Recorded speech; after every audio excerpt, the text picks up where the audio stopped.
Welcome back to the Fuel Your Legacy podcast. Each week, we expose the faulty foundational mindsets of the past and rebuild a newer, stronger foundation essential in creating your meaningful legacy.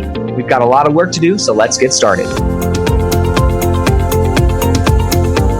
As much as you like this podcast, I'm certain that you're going to love the book that I just released on Amazon, Fuel Your Legacy, The 9 Pillars to Build a Meaningful Legacy. I wrote this to share with you the experiences that I had while I was identifying my identity, how I began to create my meaningful legacy, and how you can create yours. You're going to find this book on Kindle, Amazon, and as always on my website, samknickerbocker.com. Welcome back to the Fuel Your Legacy show. And man, I've got an awesome guest today. Super excited. Every week when we invite these guests on, we get a chance to preview who it's going to be and select out of a list of people who we want. And I don't know that every guest knows this. I don't know if you knew this, Yaro, but a lot of people ask to be on this show, but I don't really invite everybody on because some people I think, it's not really something that I want to talk about. And it's my podcast. So if I don't want to talk about it, then I'm not going to talk about it generally. But when I saw yours, I thought, you know what, this is interesting. Number one, it's something I haven't really understood well.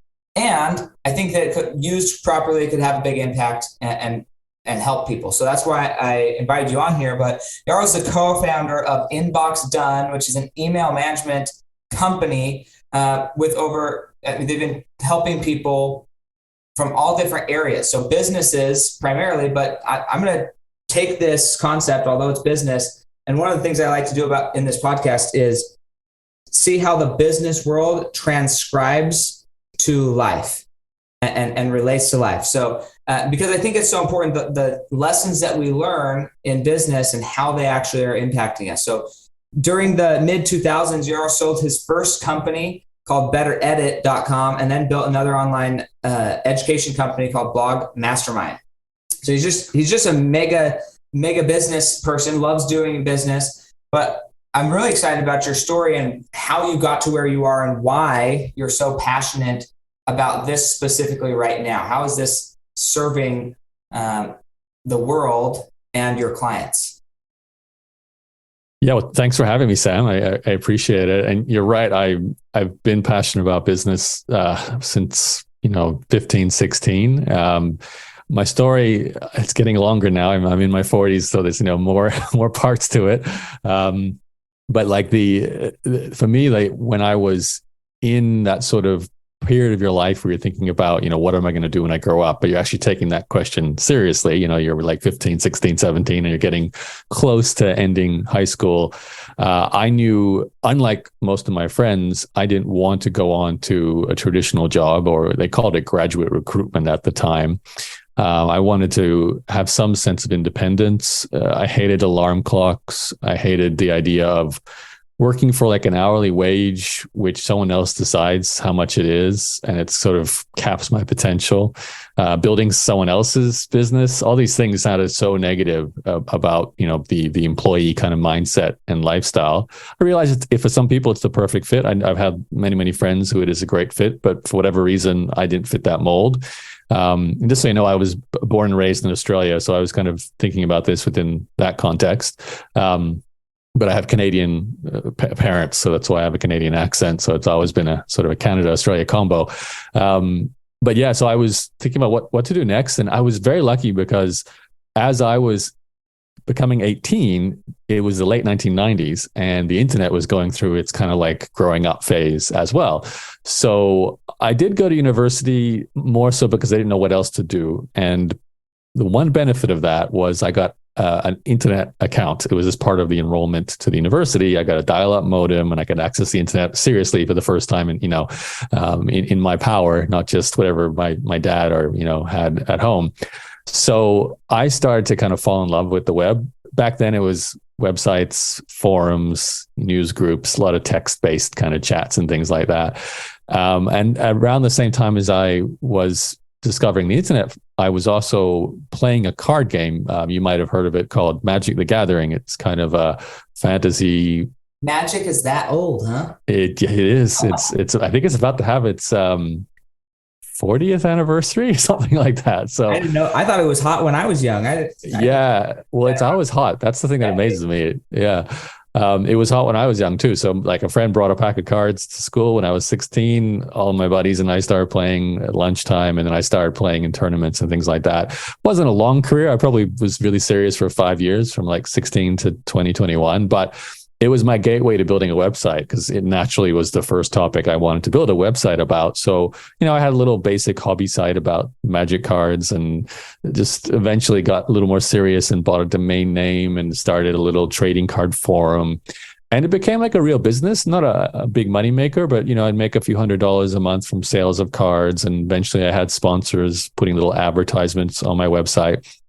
But it was the best learning experience. I learned about how to set up a website, how to set up form scripts, how to approach an advertiser and, have the confidence to pitch something to them.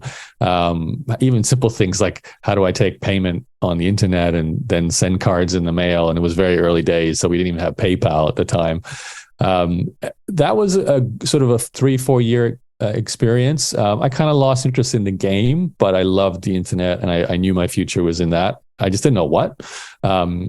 Again, I kind of stumbled across another idea. You mentioned it in my bio. It was an online essay editing company called Better Edit.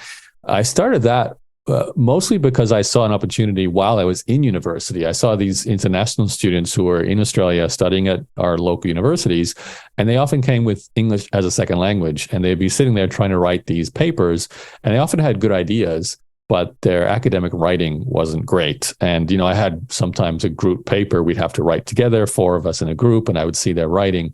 So I thought, there's an opportunity here to create a service that's sort of a proofreading service for academic students.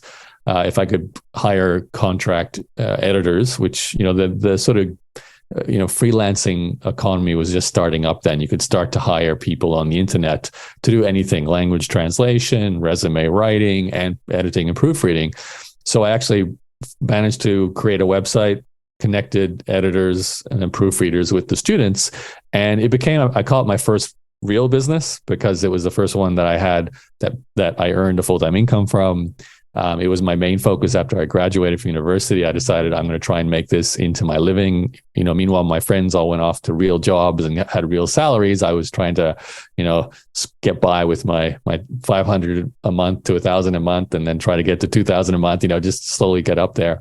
I had some part-time jobs and things like that, but it was, it was a struggle, honestly. But I knew I wanted to avoid full-time work. That was for sure. I didn't know how. So I kind of, cobbled together this business. I still had my card game business. And then eventually it took a long time and a lot of sort of just, honestly, I was very all over the place at this time. From about 20 to 25 years old, it was like, I had a lot of different ideas pulling me in different directions.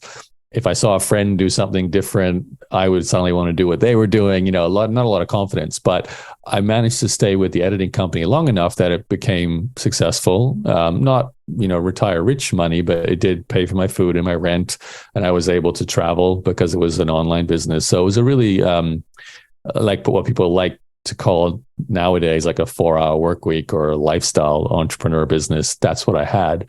And then again, purely by connecting chance, someone told me, a friend of mine said, you need to start a blog to help grow your proofreading company.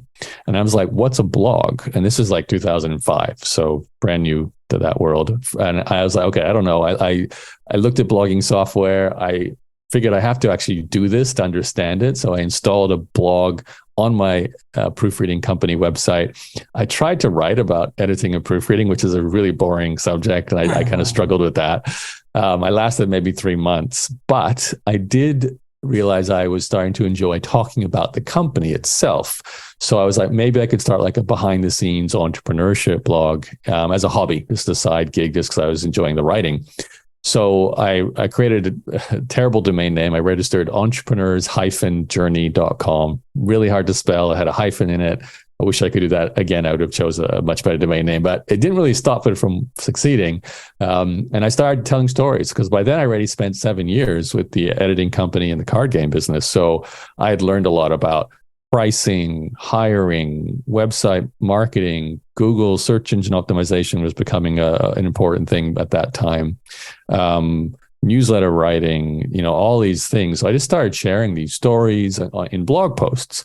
And because I was one of the first people to kind of start a blog and just share behind the scenes. Nowadays, it's so common. Like, how many YouTubers are sharing behind the scenes of their business journey? But back then, I was one of the first sort of bloggers to do it. And I built an audience, very much easier than today. People just kind of found you in Google, and there weren't that many blogs, so they all linked to each other. Not a huge audience, but I started to get 2,000-3,000 visitors a day, and then I started a little email newsletter from it, and I got 2,000-3,000 subscribers. And I was realizing I'm loving this way more than running the other companies. So I sold the card game business, not for a lot of money. It was like maybe $13,000, I think, at the time. It was a lot of money at the time. It was like how much I made in a year for when I sold it. But it was an interesting insight too, that you can sell a website. And I didn't really think about that. And then I did it, and I was like, wow, this is real. It's like an actual business. And then I actually spent like a full year blogging. Finally, I won't go through the long story of it, but I was eventually convinced that, blogging is great. And I started making some money from advertising, and I started making money from affiliate marketing. But if you want to get really serious, you have to create your own product. And around this time, I was learning about basically information marketing. So how to become a person who sells education products on the internet. And, to the point of your original sort of question, I didn't see myself as a teacher or a writer or an educator or a coach, but I just stumbled my way into blogging, really enjoyed it. And just because I'd accumulated some skills and was willing to share it, I found myself in this role as a kind of a teacher that people started to ask questions about and, wanted to speak to and get help from. So it became natural then, as a next step after a couple of years of blogging, that I decided to sell a teaching product. It was a course. It started off as a membership, but it was basically a course. And it was how to start a blog that can grow an audience for you. It was probably the first ever how to blogging course back in 2007. Not a lot of people were doing it back then. And it was a huge success. Some ways bigger than I thought. I had 400 people sign up when I launched it the first time, which was like a $10,000 a month income stream, which was already surpassing what I was making from the essay editing company. And I was like, I like this business more. I'm enjoying teaching. I'm enjoying content creation. So I decided to sell the essay editing company around the same time. Sold it to actually an editor, someone who applied for a job. Again, not life-changing money. It was like $100,000, but it was big money. It was like, wow, I just made $100,000 from selling a business, enough to buy like a deposit on a house and get a new car, just some really, I guess, rewards for the 7 or 8 years of hard work there of building these businesses. And then that was sort of the start of what became a 10-year career in the blogging space. So I really doubled down, created more courses, started a podcast. That's actually when I started podcasting. It was like an entrepreneur interview show to go with my blog. And I just really went all in on that kind of career, and honestly changed my life. It's one of the most fun periods of my life. I made very good money, like multiple 6 figures a year. I could travel the world. I was writing in cafes, teaching my students, writing newsletters, writing blog posts, interviewing people on a podcast. It's funny. I look back on that and I always wanted more, but that's still probably the time I was happiest. Really just, it was a great sort of age, great amount of money. Everything was really sweet. And then I did that for 10 years, and I wouldn't say burnt out, but I just realized that I didn't want to be a teacher of this subject forever. And I had a really good run. And that's around the time, like 5 years ago now, I think, if we put into time context, I made the decision to start the company I now run, called Inbox Done. The story behind that is it's kind of ties back into my essay editing company. Back then, I was trying to get freedom to travel, to see the world, but I had this problem where wherever I went somewhere, I had to go to my email and sort of sit there all day in case a job came in from a customer or there were problems I had to solve. So back then, 20 years ago, I hired my first ever email assistant who stepped in and sort of did the customer service, answered all the questions, did the sales, what you'd call like a virtual assistant, but focused on email. And that really freed me up. I was then able to kind of step away from that company and not work nearly as much on it. And then going forward with my blogging education business, I always had 1 or 2 or 3 people helping me with email and customer service. And I realized this was something that was a little bit unique. Not every entrepreneur, I thought it was obvious. I thought every person should be outsourcing their email as soon as they got successful enough to afford it. But for whatever reason, a lot of entrepreneurs, a lot of leaders in companies, they still do email. It's their job. They see it. They don't see it as something they can delegate to an assistant. So around 5-6 years ago, I actually said to one of my current assistants, would you like to test this as a business idea? I wanted to build a company that was, again, with building a team, not so much about me as an educator. It's something we can sell that's not about me. So we tested the idea. We got our first client, the first 2 clients, basically doing their email, and it worked. We could make a profit. They were happy, we were happy. So we decided to actually build a business. So, registered a company, set up a website. And for the last 5 years, we've been running and growing that to the point. Today we've got about 50 people on our staff. So about 40 assistants and another 10 in our management team, help with the hiring and training and everything like that. And, I'm the CMO. I go around evangelizing this idea of delegating your email to assistants. So that's the longer version of the story. I'm sure I've surfaced some questions there. So I'll throw it back at you, Sam. Tons. And I just, when somebody reaches out to me about being on the podcast, generally it's in a capacity of what they're doing today. And I'm very excited to dive into, again, this is probably not necessarily what he thinks he's here to talk about, but it's exactly what he's here to talk about. And that's how to delegate, right? When I see the idea of, like, as he mentions, like, you're giving up your most personal thing as a business owner, not necessarily most personal, but like there's an identity around a certain level of control, and your inbox is something you have control. And some people, like myself, have an inbox that is a business inbox that also has other things in the inbox. That some is business, some is not, some is letters from friends, some is whatever.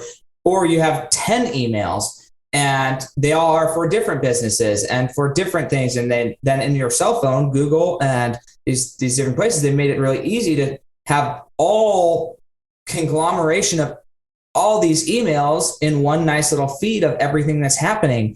And so then email management can become confusing. So, and anyways, the thing I'm most excited to talk about is the answer to, how to delegate and how to know what to delegate. But before we get to that, because that's what we're here to talk about, the great thing is I know that somebody got to this through a process. And that's also, I want to know what builds this, because a lot of you, myself included, are sitting there probably thinking, well, that's great that that's where you are, but where are all the micro decisions that were made, identities that were chosen, habits that were formed that made that a natural process for you? Because it's one thing to hear about an idea or a habit or something like, oh, that'd be really cool to implement. But sometimes implementing one thing into a system doesn't actually work because nothing else in the system aligns with that one change. And so it's not that one change is bad, but sometimes when you rotate that system, then everything has to learn how to address that system differently. There's new checks and balances. There's new things that now become, how do we make this work, right? I'm doing construction on my backyard right now. And as a result of that, we put in a house. So we had to reroute a bunch of electricity. We had to reroute sprinkler lines. We had to reroute a gas line. We had to reroute HVAC. So yes, we're only making a little change. We're adding one little room in the back of our house and putting some concrete down. But the amount of intensive systemic things that are underground or in the walls that have to be changed and maneuvered so that we can add a little bit of room to our square footage in our house, it's incredible, right? And it's also a really good analogy of what's everything that created the system? And once we understand what made the system components work to where you could delegate your email, how do we back out of that and say, okay, how does that apply in other areas of our life? So I want to go back to the very beginning where you said, it started with a question. what do you want to be when you grow up? And that's they're different questions, but they're leading the same thing. Well, how do I delegate? Well, what are you trying to achieve? Okay. He decided, correct me if I'm wrong, Yaro, but this is what I heard. You decided at a young age, you didn't want to work for somebody else. You didn't want to have time constraints. You didn't want to have lifestyle constraints. And you can have no time constraints, but still not have freedom of lifestyle, which you also found out. You're showing up and you got this email that you're tied to. No matter, yeah, you're free to travel wherever, but you're tied to an email. So what's interesting is that question, what do you want to be when you grow up? As you're meeting with clients, as you're meeting with business owners, as you're coaching and leading your own teams, how are you incorporating that question into your hiring process or into your business part? I mean, the thing that neither of us talked about is how many businesses he's invested in, like across the world as an angel investor. How are you picking who you're choosing to believe in and who you're passing on based on that? Like, how is that a guiding principle in your life? I'm curious. A lot of questions there. I'm sorry. I've got a page here. I'm trying to whittle it down to one question. No, I know. I appreciate it. Well, you're quite right in the sense that it all connects with that initial sort of goal of freedom. You know, when I was young, how do I figure that out? How do I reach the point where you've got enough money that you can do what you want, but at the same time, you're not trapped to a job, a business, whatever it is. In my case, at one point, it was email. So I had to learn and study others who had built systems, whether it was people-powered systems or technology-powered systems. I was fortunate early on. I read books like The E-Myth, which kind of gave me the right mindset around I want to be, an owner, not a manager, not a technician. So not someone working in the business, but sort of running or owning the business that runs itself. And that gave me a goal to work towards. I also was a big fan of Richard Branson when I was much younger, having read his first book. I was always curious, why can this guy have so many businesses? Like, what's different between him and like the person who runs the restaurant down the road or, the car repair shop? Why can't they, why do they get stuck there? And it was just that idea of, again, owning a machine that's a business rather than running the machine or being a component of the machine. So thankfully, with the internet, it also became simpler to sort of use technology and just a few people, a few freelancers. So with my essay editing company, that was my first experiment of hiring anyone. Initially it was me, and then I hired contractors to do the editing. Then we had some automation. We had a website. We had some emails going out through a newsletter. And then I got into the blogging space, which allowed me to do even more automation. So I created like email sequences that delivered content through like a drip release newsletter, one email a week to deliver content. I had webinars that were recorded and delivered automatically. I had membership area, which delivered training content. So there's a lot of technology automation. And then there was people that was needed to run that. So again, I had to put in place people to do the things I didn't want to do or couldn't do. So I couldn't design websites or code websites. I'm not a programmer. So I hired development team. I hired obviously email customer support to deal with the email, to deal with just the day-to-day operational things that come in and out of a business. It's simple things like issuing a refund or doing an upgrade or where do I download this file, just all that kind of stuff. And then, little spot jobs here and there, a copywriter, a PowerPoint slide designer, whenever we need a task done. I even hired someone to do my hiring because I realized I was a terrible hiring person. So I said I got to outsource hiring. I'm not good at hiring. So I built a little team for my blogging business, maybe like at the most 3 or 4, maybe 5 or 6 everyday people. And then once, task people that would do a certain task whenever there was like a marketing campaign or a product launch. So, that was a really good experience in the power of systems, technology, and people. And I was getting further away from doing things myself other than the core tasks that I enjoyed. So for me, that was writing and podcasting, creating content essentially, and teaching. Those are the things I spent most of my time doing: blogging, newsletter, teaching content, and my team would take care of everything else. And then with the current business that I run, Inbox Done, it's really, I guess, the ultimate example of that owner mentality where I barely do anything. My co-founder, she runs the operations side of the company. There's a hiring team. When a client comes on board, I'm not part of any of it. They work with the client, they onboard the client. Now we have a system, which is part of your other question here, that kind of ties back into the origin of our system for email. So the system really was born from that very first person I hired 20 years ago for the essay editing company. And we did it manually. We just sat there and I showed her an email and said, this is how I'd answer it. And she was literally right next to me. We were both in Brisbane, Australia. And then I'd show her how to deal with this situation. And we basically went through every potential situation I'd been through in the last month just by looking at my sent folder. And I taught her how to deal with every one of those emails. And then, we got to the point where she said, I think I'm ready to actually start replying to some of your emails, not all of them, but certainly the everyday basic, where do I download this? How do I access that? What's the cost of this?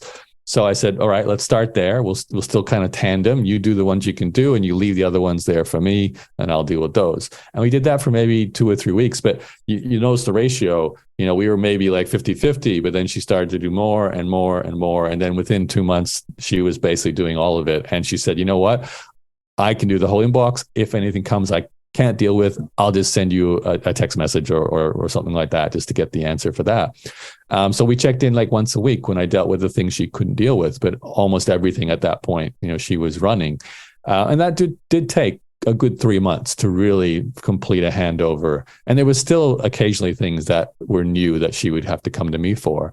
And that was the foundation. So you fast forward then sort of 15 years later, when we start building Inbox Done, my co-founder, having worked in my inbox for my blogging business, she'd already spent a couple of years doing it with me. So she had learned the system that I took from the essay editing company for email management into the blogging business. I had different people. I probably went through 5 or 6 different email managers over that 10-year period. She was one of the last 3 that I had when I was actually at the largest point of that company. And the reason why I even chose her, she was very leadership orientated, motivated. And I said, you're the person that I would choose to start a company with. So let's see if this can work. And thankfully, she already had all that experience from working with me. And it was such a great pitch when we went to sell the service for the first time. We said, have the same people manage your email, Sam, that manage my email. So if you want that, we're starting this new service. So that's where the first few clients came from. And then she basically rolled out the same system of what I just explained to you, learning how to take over an inbox. I mean, there's a bit more to it. There's folders and templates and reminders from a technical standpoint, but a lot of it's just getting familiar with how to deal with these situations that hit an inbox. We call it cloning because that's what we're trying to do. We're trying to clone you and learn how to be like you. So write like you in the tone and style that you like, see how you currently interact with people, and then try and even be better than you, because often entrepreneurs and busy people don't have time to write a long email. They'll write one sentence because they're trying to get through all their emails as fast as they can. We can spend a bit more time and write a thorough response. So she became my co-founder. She became the first email manager. And then we had to learn how to actually hire the first sort of outsourced email manager, our first team member that wasn't a co-founder. And she trained them. And then she built a whole hiring system, including a course internally that all of our new hires go through. And today, 5 years later, it is a real machine. Like we have, it's crazy. We've had 10,000 people over the last 5 years apply to become an email management assistant with our company. So, we really take the 0.1% of the 0.1% of all the people that come looking to us that are just the right fit, great English, attention to detail, emotional empathy, great communicators. We take them through a hiring process, then a training process, then they get their first client. And that's kind of all born from 20 years ago with my first time I did it myself. Yeah, and it's incredible. I'm curious.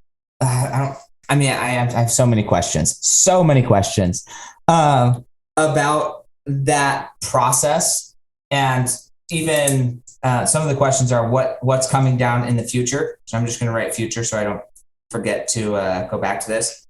Okay, but you just heard him describe the process of how he created what he's doing, and he started with the end in mind of not what he wanted to create as far as a company. I think so many people are focused on their on what they're going to do. What do I want to be or do when I grow up?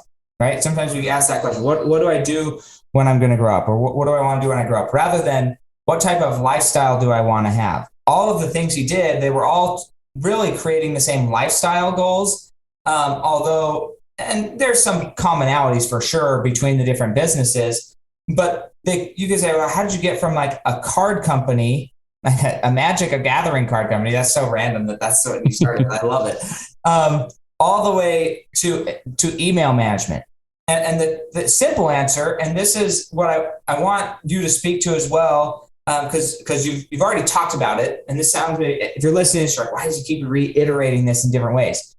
Because I want you, the listener, the person listening, to think, what are the areas of my life that this is true about? Okay.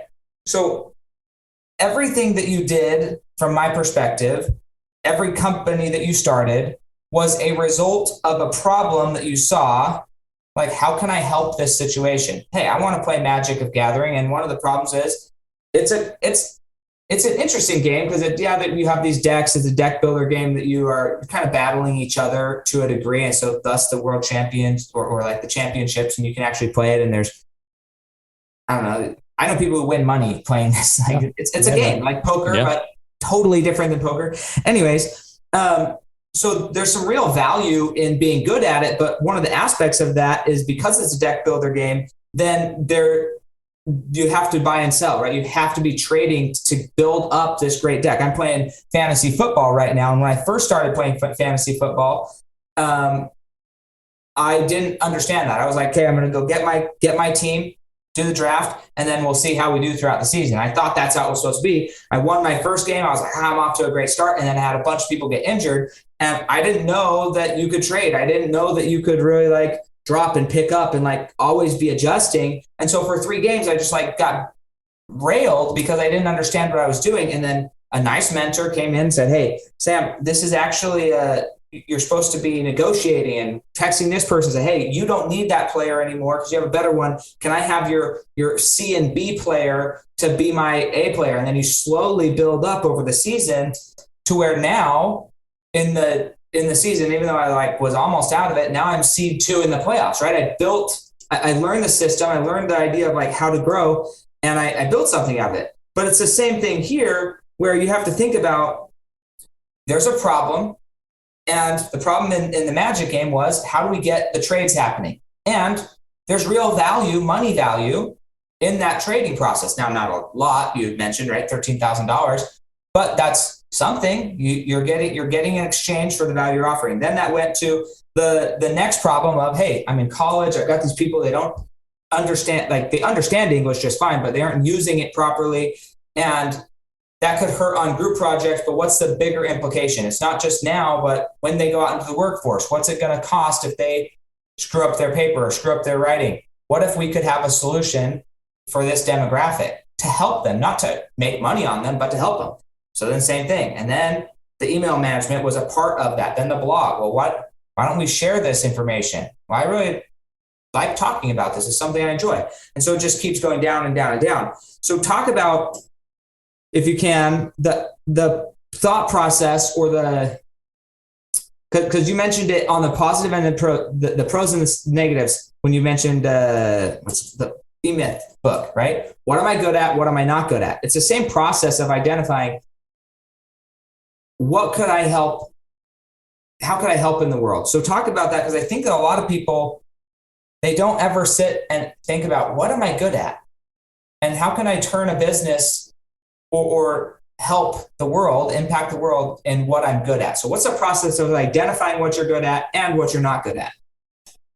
Yeah, that's such an important question. And this is important to be asked at different stages of your life too, because if I was to answer this in that early 20-year-old, sort of when I was 18, 19 through to even 24, 25, I would have had trouble saying what I was good at to the point where I would be really confident and this is what can take me far. I hadn't discovered writing, which became something I was good at after doing it for a long time.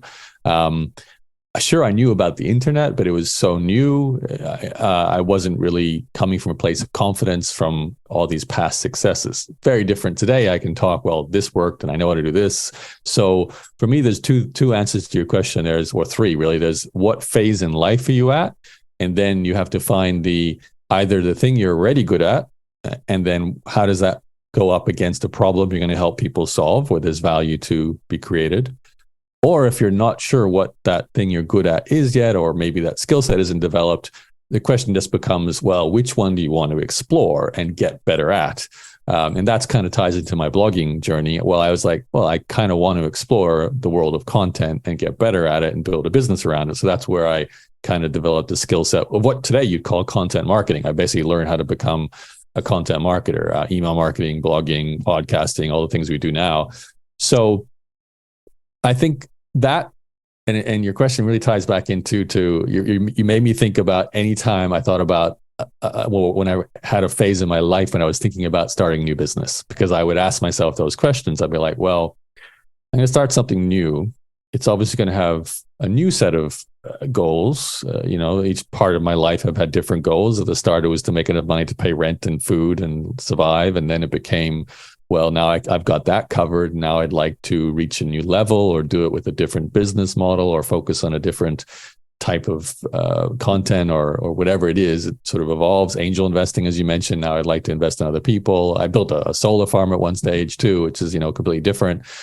But really, especially like take the most recent company, the email management one, I'm always asking not just what's a skill I bring to the table, it's how does that skill be combined with either other people or a system I know how to execute with other people to solve a problem I understand and know that other people, or I assume anyway, I don't know until I test it, but I assume people would actually pay money for it. And the start of the Inbox Done email management company was a perfect example of that, because I kind of have all the pieces. I already had my co-founder who could deliver the email management to start with. I'd lived and breathed the problem. I was a person who had outsourced email and continued to do it because it just made sense. And I'd also seen lots of other entrepreneurs, as far as I could tell, they were complaining about how much email they have and they're stuck in their inbox all day and they use it like a to-do list and they feel like they're not getting anything real done because they're just doing things that are in their email. So I'm like, well, that's clearly a problem. The last question was, will they pay money? And can my system be used for other people? So there's the question, and that's the question that launches a business. Now we answered those questions. They turned out to be positive, and we're still here, 5 years later. And again, right now behind the scenes, I'm building some software. I've never done a software business. And when I was kind of coming up ideas for that, again, I was like, well, I could do absolutely anything, but I was like, I don't feel like, AI is exciting. Web3 and cryptocurrency is exciting.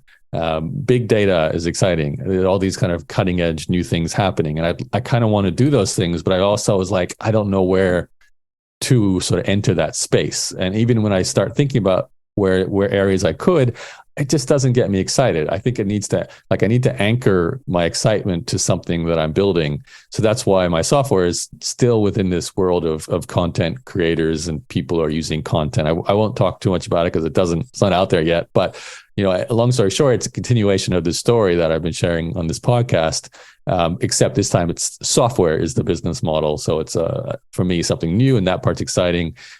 Costs more money to set up, but it does tie into the audience I already have, the content creation sort of entrepreneur market. So that's how I kind of answer it. But a lot of this comes down to whether you already have the skills and the awareness of a market and a problem. And if you don't, you have to start building that. Like, to me, if I was speaking to a 20-year-old, I'd be like, you got to start understanding other people's problems, and you got to start thinking about what skill set you want to build yourself. Yeah, I think that's huge. This is where, I didn't know exactly your story, but this is where I wanted to interview you, because the how to delegate, there's just from my own experience, I'm learning, right? I'm still in the infancy of learning how to delegate. It's very hard because I like to be in it. Okay. I didn't start with the end goal of how do I not be in it? Right. I didn't even start with that goal. My original goal was how do I make so much money that I like could spend it forever and still have some. Like that was my goal, right? And then over time it shifted to, okay, money's not the goal. Maybe I want to serve people. Okay, well then I want to serve people and I want to save people. Screw the money. And then it went to, okay, well, what then if I screw the money, I don't have the lifestyle. So then I had to change, like, okay, well, what lifestyle do I want? So I started like honing down, but I didn't know at a young age, 15, 16 years old, what that looked like. And so it's been a learning process. But the whole time, I've always liked to have my finger on the pulse. I want to know, is this thing dying, growing? Like, is it excited? Is it not? What's going on? But I think that being able to address or see other people's problems, you have to know like how to delegate. You have to be able to, one, recognize what are other people good at and what are they not good at. And even to your point, where like, oh, I had to hire somebody to hire people because I wasn't good at it. You were good enough to recognize I'm not great at it, but you were also good enough to identify at least one person who is good at it. You don't have to win all the time, but if you can get one person to hire good people, then that's a win. And so knowing when you see other people's problems, when you say, hey, that person has never had a problem with hiring people for their business. They seem to always have the best employees. It doesn't matter what business they're in. They could be in freaking toilet paper business. They could be in the landscaping business. If you find somebody who's good at finding good people, that's a transferable skill. Like, because they learn how to read people. So to the two things you said, find out what people are good at and also what are their problems. When you start to identify, hey, there's a problem. If you see a problem and you believe that you can solve it better, then you go through his test questions. Okay, I think I can solve this better. I think I actually in my life, I have solved it better. Let's go see if my system is transferable and if somebody's willing to pay for it. And once you answer those two questions, if they're both in the affirmative that yes, it is transferable and it makes money, then you're a winner. Well, same thing in life is this could happen as a parent to a child or a sibling to a sibling or a friend to a friend. Like, care about the people around you and take these same skills and say, look, I see you doing things in your parenting, in your relationship with your spouse, in your relationship with God, whatever it is. I see you doing things that, and not only do I see you doing things, but as you mentioned, you're complaining to me a lot about these things that seem not to be working. Would you mind if I offered some, like what I do? I don't know if it works, but you offer that enough to enough people who see value in it, then they start wanting to transact with you in some way, shape, or form.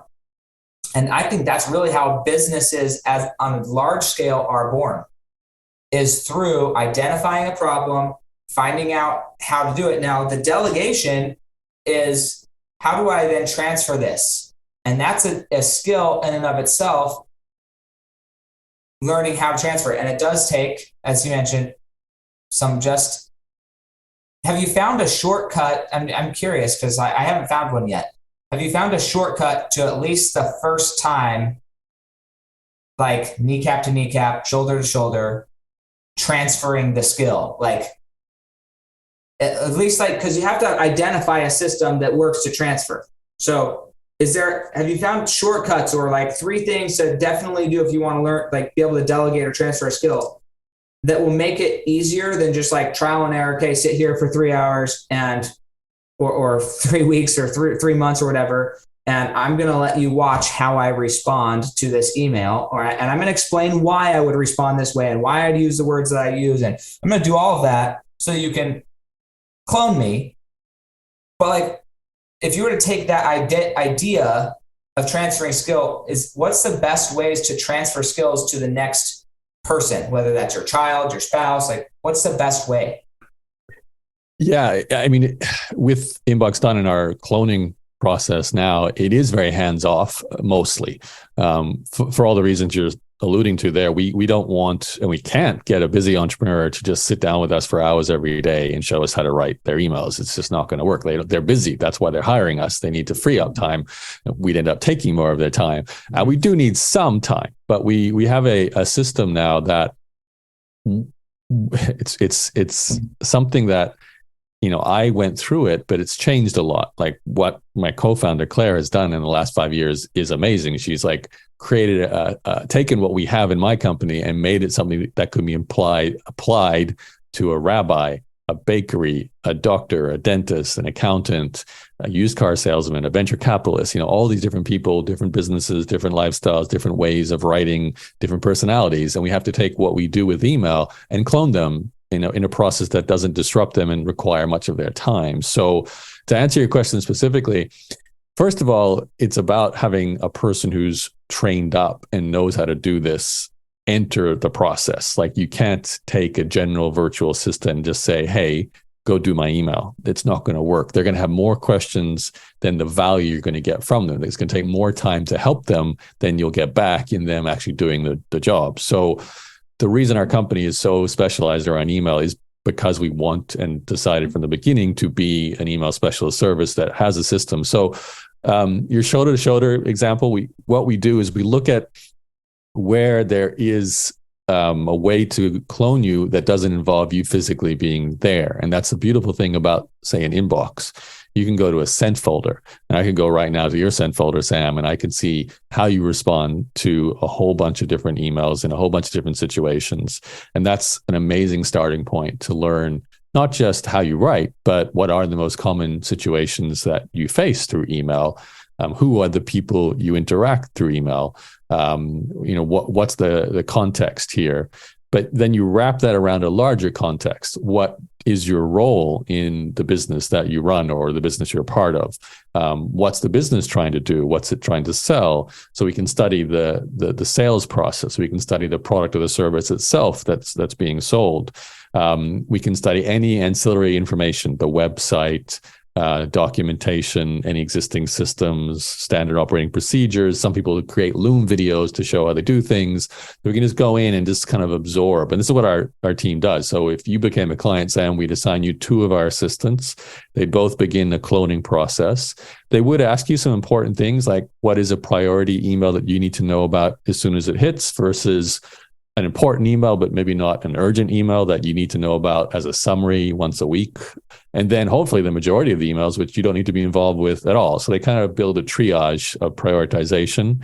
And then using that information, they'll just study you and they'll just spend as much time as it takes, could be 1 or 2 or 3 weeks, entirely without you though. The idea here is not to disturb you and just get comfortable with what you do. And then we begin often in the 3rd week of our cloning handover process, we start writing draft emails. That's when we need your time. So our assistants will write a draft. They'll ask you to look at it, any feedback, any changes, and they'll keep doing that until you say your drafts have been great and I don't need to review them. Like myself, when I went through this process, I still checked the sent folder. I wanted to see how my assistant was writing for the 3rd week, the 7th week, the 9th week. I would check in. I still check in now, every now and then, just because I'm curious, how did that situation resolve? I just want to see what my assistant wrote and, where it went. And that's the great thing about a sent folder. All the answers are always there. You can see the whole dialogue, everything that's happening. So, and that process, I've actually been surprised. Like, I thought we'd be sort of in a niche. Like I thought we'd end up becoming an email management service specifically for maybe people like me before I started this company, like online coaches, information marketers, maybe e-commerce businesses, but very sort of within a kind of a lane. But then the clients that came our way have just been so diverse, and I shouldn't be surprised because everyone has email, but I just thought we'd end up, being more in a certain angle. So, but then it's been great because the system is just rolled out no matter, like when a doctor comes to you, new situation, we can't see private patient information. It's risky. We're not allowed to. They're not allowed to share it with us. So we have to come up with a new way to sort of segregate that information away from us so only the doctor sees it, which could be separate email account, automatic redirects, things like that. But it's all just part of a system that the technology allows you to implement. Right. So, and then we build it based on whatever it is that you do. So I don't know, Sam, you're a podcaster. You probably have a process for onboarding a guest and producing the show after it's recorded. So we would step in and learn how that works, and we take over as much as we can of that. You might even have some people already doing something like that, but that's the kind of goal, is to take you out of those processes. Yeah, I've had a few people in those capacities in different businesses of mine, and one of my people, they're very good, but they do not communicate the way I communicate. Like, some people are too nice, and then other people are like way more cutting in their languaging, aggressive. And the things they say, I'm like, oh man, I want to send a follow-up email and be like, sorry, that was not me, because my name's on the top of it. That's the crazy thing. Like, oh wow, in email, your name, they're responding from your email. It's not like they're responding from some random other email. They're responding from your email, and so it's an interesting thing. So I'm going to go into the future, and you kind of already alluded to it. So if you're already doing it and you can't talk about it, fine. But this is where my mind went of like, because even the system you're running right now, although you're not involved, it's still requiring human hours. And there's still an element that isn't, not that it's not scalable, but it's scalable through addition rather than like infinite multiplication. And this is why you're doing software. I get it. That's where my mind went. The AI in the world that we live in today, it is getting better. Is it great? Is it perfect? No. But if there's a way to go harvest all of somebody's sent emails and have the AI learn, these are his common word connections. These are his common phrases. These are the common ways that he responds to XYZ question. These are his common, like, I think, and the AI will screw it up for probably the next 10 years because I think we're farther away than we think we are. Maybe I'm wrong. But even to the point of like the misspellings, right? I do public speaking a lot. I'm sure you've done on the stage. Some people say when I first started doing public speaking and even podcasting, the thing was like, you don't want any ums, you don't want any ahs, you don't want any and so's, you don't want any filler words. Like, let's remove the filler words. And in the world today, that's actually unrelatable. It's uncommon to have a perfect, clean speaker. And when you hear it, you're just like, on the one hand, you're in awe, but on the other hand, you're like, that seems fake. He memorized that, because it's just not normal. So you have to, even if you are memorizing it, the best public speakers I know actually input filler words. They remove everything, they get straight to the content, and then they start inputting double clutches. They start inputting filler words. They start inputting awkward pauses to make it sound natural, because otherwise it doesn't sound natural. And so even to have the AI be able to pick up and say, look, these are the words he misspells sometimes. When he's texting on his phone, he often misspells these words. Like, I'm going to misspell a few words so it's not perfect every time. Because if it's perfect every time, maybe that's not him. And people are going to know. There's no way Sam just went from terrible, crappy grammar to really good grammar. Mm-hmm. He's not writing this email, right? If somebody was duplicating me, it better screw up the grammar, because if they don't, put a few extra commas, periods in the wrong spot, crappy capitalization, like, it's going to look like that's not Sam. I know that that's not Sam, because Sam doesn't, So it's those little ticks that are interesting to clone, but I think AI has that ability. And with a software, I don't know what you're doing with it, but could automate, like truly automate that system. I'm curious how you see AI doing that. And even to the blog post, I was listening to a podcast the other day, and they were talking about how you can like ask this AI thing, I forget the name of it, tell me a story about a potato and a blue marker that went to the store. And then it like knows enough about story writing, actions, verbs, everything, that it will write you a 2-page story about those things that makes sense. It's coherent. It's like has a moral and everything. And you're like, how did the AI just come up with that? Right. So I'm just curious, where you're in the world more than I am. Where do you see the future of that? And how do you see it impacting your future businesses? And if you can't talk about it, great. If you can't, because I'm talking about your business, then. Yeah. I mean, the first answer is the software actually has nothing to do with Inbox Done specifically. It's not about email. Well, However, it sounds like a great integration to me. No, you're quite right. And about 3 years ago, I contemplated it because I saw the future, and I'm like, can I see a future where an AI bot answers all our emails and not humans? Because obviously that's the holy grail. And then at the time I was like, well, it's definitely not now. And I think you're pretty right with that 10-year timeline, because to use the word grok, the understanding of the context, even the one you just described, Chat GPT, the one that people are talking about right now as you record this, where you can tell me a story with these elements. It's good at creating content with the variables you give it, and then it can scrape the content from the World Wide Web and all the information it has to compile an answer. So that's actually part of the way to solving the problem, because you can imagine a lot of customer service emails or customer service in general revolve around questions that are probably within your existing FAQs, your knowledge base, answers you've given in previous emails. So if it's a repetitive, common question, then I think we're at a point now where you could say an AI, probably combined with a human as an error checking, you probably have email comes in, AI writes the answer, human just checks, okay, you got it right, click send. That's already a pretty big speed up in efficiency, and means you can have far fewer human beings involved in the process. Well, and Apple does it to a point already. Right. Where, Google does too. Yeah. Text hey, this question come in. Do you want to say this sentence? And you can just swipe left, and it does. It's already implemented in a lot of people's lives to where I feel like they would be okay with it to a degree. Yeah. But anyways, yeah, keep going. I'm interested by this. Yeah, you take an example let's say you emailed me and asked, hey, what topics do you want to discuss on the podcast interview we're doing? And you think about an AI answering that. Now, on one hand, the AI probably could put together an answer based on previous podcasts I've done and just say, here's a list of 5 to 10 bullet points of things I've talked about.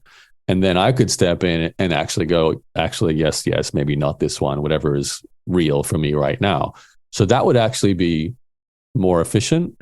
However, it still needs me to be the final sort of context matching agent. There still is that final human component that understands what's going on. It's not just collecting data and giving what it thinks is the best answer. It's this is actually what's being asked, and here's the right situation.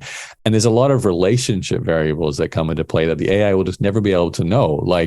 There could be something so dynamic about how we connected that the AI won't be able to collect that information anywhere. We met at an event in person, but we never have any digital printing of that. We just had a conversation at dinner at an event, and you said, hey, we should get on a podcast. And then you email me, and the AI is doesn't know who you are, doesn't know anything about that conversation. Distant and cold rather than friendly and hey. Well, it won't have an answer. It'll be like a template, good old customer support template that gives you wrong information, So I think we're definitely getting closer to a great assistant, but not a final 100% close the loop without the human being point. So there is I actually have a friend who's an AI, and I've been he wants to do an AI startup. And I was a customer service bot. I'm sure it's already, these things already exist, but a GPT powered AI, with access to your internal systems. It needs to read all your emails, it needs to study everything you've got within your own ecosystem. All your text messages. Yeah.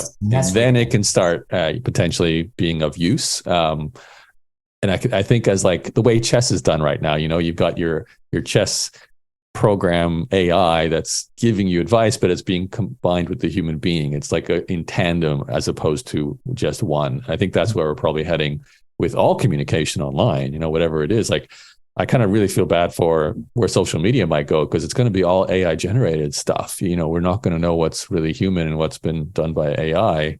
Whether that's worse, I don't know, but it's certainly going to increase the volume of content. Yeah, it's an interesting, especially from a legacy perspective, right? If I'm thinking of us in this perspective of how do I want to be remembered? How do I want to be perceived? What's the impact that I want? I think it's interesting. It's an interesting contemplation of what does that look like? How much can we offload? And that's at the heart of the whole conversation of how do we delegate and there's also an ethical question of not just how do we delegate and what can we delegate, but then there's what should we delegate? Can we delegate Big Hero 6? I love the idea of Big Hero 6, right? Because it's could you completely remove the need statistically with enough small degree of error that it just makes sense? to have a computer analyze your body, go through like a body scanner and analyze everything and say, this is what's wrong with you. And this is the solution. And I'm going to do it to you, right? Like, but completely unemotionally. Hey, you have cancer. It needs to be like, that would, the human element, although it might be able to be outsourced, should it? And this is where we're getting into a lot of world ethical questions that we never had to deal with in the past. But just because something can be done, should it be done? And that goes down to, again, these are the questions that go to everything in your life. And I think it's the core of who you're actually going to be and how you're going to be remembered is just because you can do something, should you do it? Just because you can hire somebody to take care of your children forever and raise them while you off go do whatever you want, should you do that? Or should you build a relationship with this individual that you brought into the world?